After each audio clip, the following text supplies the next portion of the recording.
الصلاة والسلام عليك يا رسول الله وعلى آلك وأصحابك يا حبيب الله. الصلاة والسلام عليك يا نبي الله وعلى آلك وأصحابك يا نور الله. پاک پڑھنے کے بے شمار فضائل و برکات ہیں.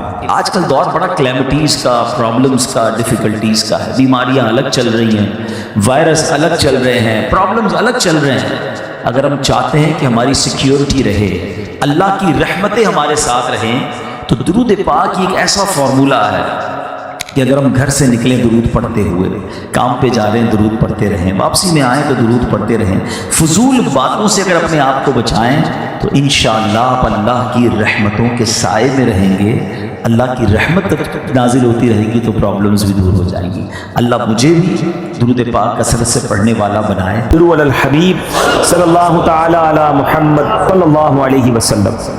آج میں آپ کو اللہ کے ایک نبی کا واقعہ سنانا چاہتا ہوں. یہ واقعہ قرآن مجید میں بہت تفصیل کے ساتھ موجود ہے، اور یہ واقعہ ایسا ہے کہ میں ان نبی علیہ الصلوۃ والسلام کے عمل کا نام لوں تو نبی علیہ الصلوۃ والسلام کا نام آپ کے ذہن میں خود ہی آ جائے گا.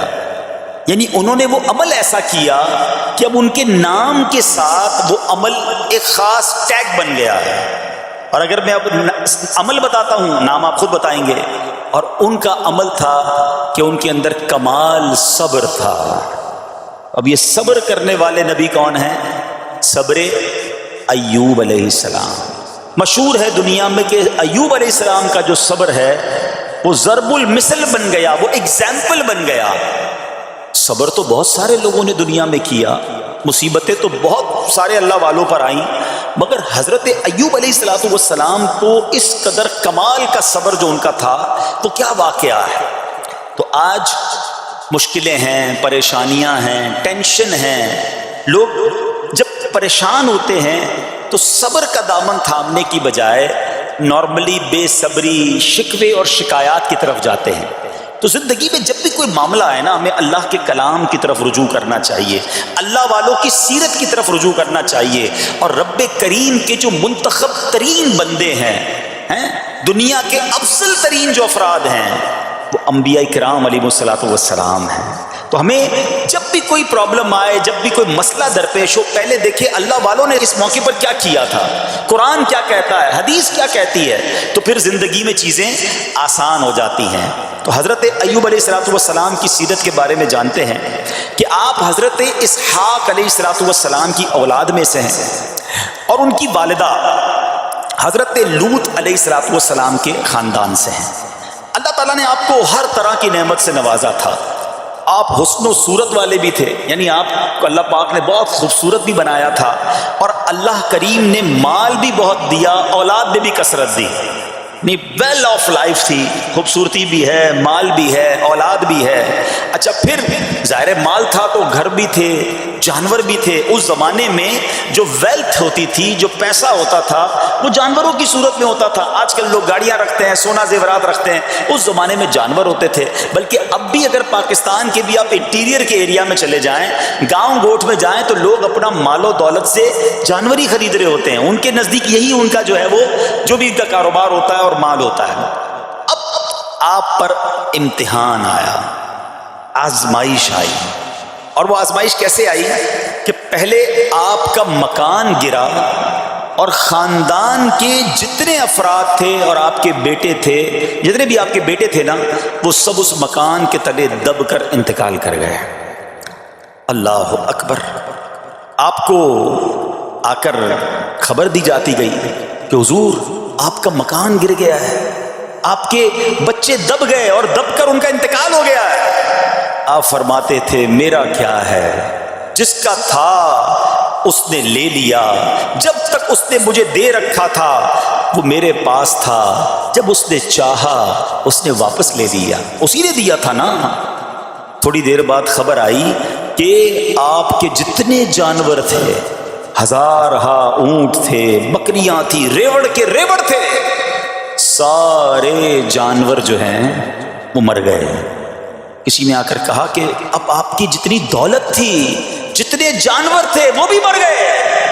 سبحان اللہ. اب اللہ کا شکر بجا لاتے، کہتے یا اللہ جو رب کا تھا اس نے واپس لے لیا، اسی کا تھا جتنی دیر چاہا میرے پاس رہا، واپس لے لیا اس نے، میں اپنے رب کی رضا پر راضی، میں اس امتحان پر راضی ہوں۔ اللہ اکبر۔ اب کیا ہوا کہ آپ کی تمام کھیتیاں اور جو باغات تھے، بہت بڑی زمینیں تھیں، بڑے بڑے کھیت تھے، وہ بھی سارے کے سارے برباد ہو گئے۔ کسی نے پا کر بتایا کہ حضور اب تو کھیت بھی گئے، اب باغات بھی گئے۔ آپ نے فرمایا کہ جس کا تھا اس نے لے لیا، میں اس کی رضا پر راضی ہوں، جب تک میرے پاس تھا وہ میرے پاس تھا، اب رب نے واپس لینا چاہا تو اس نے لے لیا۔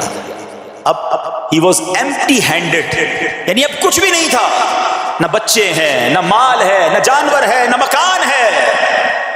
مگر حضرت ایوب علیہ السلام کی زبان پر پھر بھی شکر ہے، اب بھی شکر ہے، شکوہ نہیں ہے کہ اللہ میں تیری رضا پر راضی ہوں۔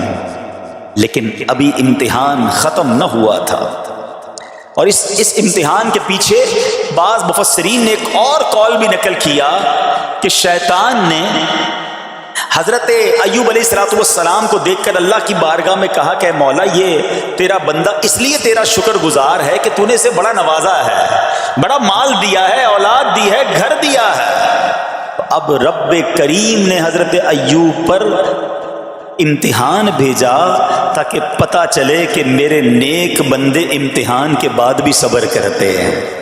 لیکن اب سب چلا گیا نا، تو شیطان نے کہا کہ ابھی جان تو باقی ہے نا، صحت تو باقی ہے۔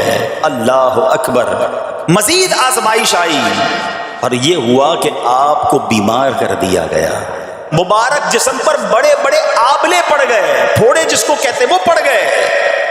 اس حال میں آپ کے سارے دوست بھی آپ کو چھوڑ کے چلے گئے۔ آج کل ویسے بھی حال ایسا ہی ہے جناب، جب تک پیسہ ہے، شہرت ہے، آپ کے پاس کوئی مال ہے تو آس پاس بہت سارے لوگ ہوتے ہیں، مگر جب یہ سب چیزیں چلی جائیں نا تو بعض اوقات ایسی کنڈیشن میں اپنے اور پرائیوں کی جانچ بھی ہو جاتی ہے کہ اب کون کھڑا ہے۔ دوستی مال کے لیے تھی، دوستی شہرت کے لیے تھی، دوستی منصب کے لیے تھی، یا کسی کی ذات سے واقعی خالص دوستی تھی؟ اب کیا ہوا، آپ کے سارے رشتہ دار، سارے دوست بھی دور چلے گئے، سوائے آپ کی فرما بردار زوجہ تھی جن کا نام تھا رحمت بن افراہیم، اور یہ حضرت یوسف علیہ السلام کی پوتی بھی تھی، اللہ کے نبی کی آل سے تھی، وہ آپ کی خدمت کرتی رہیں۔ اب جسم پر پھوڑے ہیں، آبلے ہیں، ایک بیوی ہے، نہ پیسہ ہے، نہ مال ہے، نہ بچے ہیں، واٹ ایور جو تھا سب ختم، مگر زبان ہے کہ اس پر پھر بھی اللہ کا ذکر جاری ہے، پھر بھی شکر جاری ہے، پھر بھی صبر ہے۔ بات کرنا آسان ہے جناب، مشکل آئے اور صبر کرے بندہ، اصل امتحان یہ ہے۔ زباں پر شکوائے رنجو علم لایا نہیں کرتے، زباں پر شکوائے رنجو علم لایا نہیں کرتے، نبی کے نام لیوا غم سے گھبرایا نہیں کرتے۔ ہم میں سے کسی پر ایسی آزمائش نہیں آئی نا، چھوٹی موٹی آزمائشیں تو آتی رہیں گی۔ ایک بات یاد رکھنا، یہ زندگی کی جو گاڑی ہے نا، یہ مسائل کے پہیوں پر ہی چلتی ہے۔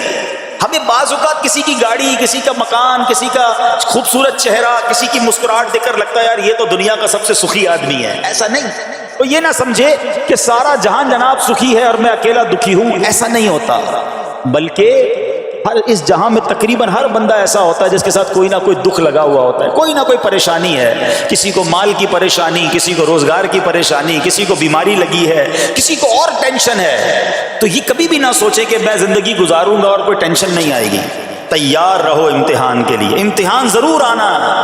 اب کمال یہ ہے کہ اس امتحان میں پاس کون ہوتا ہے۔ حضرت ابراہیم پر امتحان آیا، زبان پر صبر ہے، شکر ہے، شکوہ نہیں ہے۔ اب کیا ہوا کہ آپ کا سال ہاں سال تک یہ حال رہا، یہ 2-4 مہینے کا پرابلم نہیں تھا، کئی سال تک آپ بیمار رہے۔ آپ کی زوجہ جو ہے وہ خدمت کرتی رہی۔ اچھا یہاں ایک غلط فہمی دور کر دوں کہ کچھ لوگ یہ کہتے ہیں، یہ کتابوں میں پتہ نہیں کچھ کتابوں میں لکھ دیا گیا کہ حضرت ایوب علیہ السلام کو معاذ اللہ کوڑ کی بیماری ہو گئی تھی۔ ایسا بالکل نہیں تھا، کوڑ کی بیماری نہیں ہوئی تھی، بلکہ نہ کوڑ ہوا نہ جزام ہوا، آپ کو جسم پر پھوڑے پھنسیاں جن کو کہتے ہیں آبلے نکل آئے تھے،